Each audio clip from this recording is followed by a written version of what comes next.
Israel से दुश्मनी मोल लेने वाला हमास फिलिस्तीन का एक इस्लामिक चरमपंथी संगठन है। साल 1987 के जन आंदोलन के दौरान शेख अहमद यासीन ने संगठन की नींव रखी थी। तब से अब तक हमास फिलिस्तीनी इलाकों से इजराइल को हटाने के लिए लड़ाई लड़ रहा है। गाजा पट्टी से ऑपरेट होने वाला हमास इजराइल को देश के तौर पर मान्यता नहीं देता है और इस पूरे इलाके में एक इस्लामी राष्ट्र की स्थापना करना चाहता है। अब ये जानिए कि आखिर क्या कहता है हमास का चार्टर। स्थापना के 1 साल बाद यानी साल 1988 में हमास का चार्टर बना, जिसमें संगठन के उद्देश्य के बारे में विस्तार से जानकारी है। इस चार्टर की प्रस्तावना में कहा गया है कि हमास यहूदी समुदाय और इजराइल को पूरी तरह खत्म करके ही दम लेगा। हमास के 2 धड़े हैं। एक धड़े का वेस्ट बैंक और गाजा पट्टी के इलाके में दबदबा है। इस इलाके में तमाम स्कूल और अस्पताल उसने बनवाए हैं। इजराइल के खिलाफ वो लड़ाई भी यहीं से ऑपरेट करता है। दूसरे धड़े की नींव साल 2000 में रखी गई। इसकी शुरुआत के बाद से इजराइल के खिलाफ हमलों में बेतहाशा बढ़ोतरी हुई है। खासकर आत्मघाती हमले कई गुना बढ़ गए हैं। अब आपको ये भी बताते हैं कि हमास के पास कितने लड़ाके हैं। वैसे तो हमास के संगठन में एक्यूरेट कितने लड़ाके हैं इसका ठीक ठाक अंदाजा नहीं है, लेकिन हाल के दिनों में हमास की रैलियों में हजारों की संख्या में लोग इकट्ठा होते रहे हैं। खासकर नौजवानों की संख्या काफी है। कुछ रिपोर्ट्स में हमास के लड़ाकों की संख्या 50,000 से अधिक बताई गई है। हमास में आंतरिक कलह की बातें भी सामने आती रही हैं। खासकर साल 1996 में जब हमास की तरफ से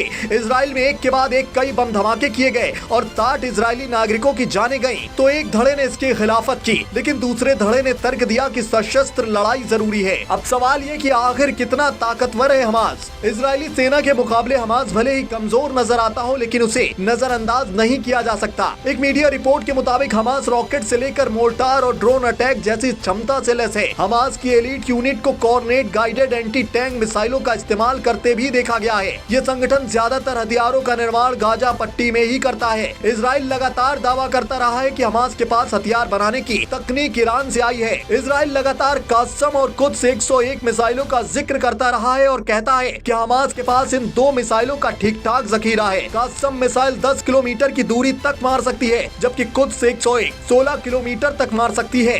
आखिर कौन देता है हमास को फंड, ये भी बड़ा सवाल है। इजराइल का दावा है कि तमाम इस्लामिक मुल्क हमास की फंडिंग करते हैं। सबसे बड़ा नाम कतर है। रिपोर्ट्स कहती हैं कि अकेले कतर हमास को 1.8 अरब डॉलर से ज्यादा की मदद दे चुका है। हमास के समर्थक दुनिया भर में हैं और उसे ठीक ठाक डोनेशन भी देते हैं। अब इसी हमास ने इजराइल को आंख दिखाने की जरूरत की है और अब वहां भीषण युद्ध के हालात बन गए हैं।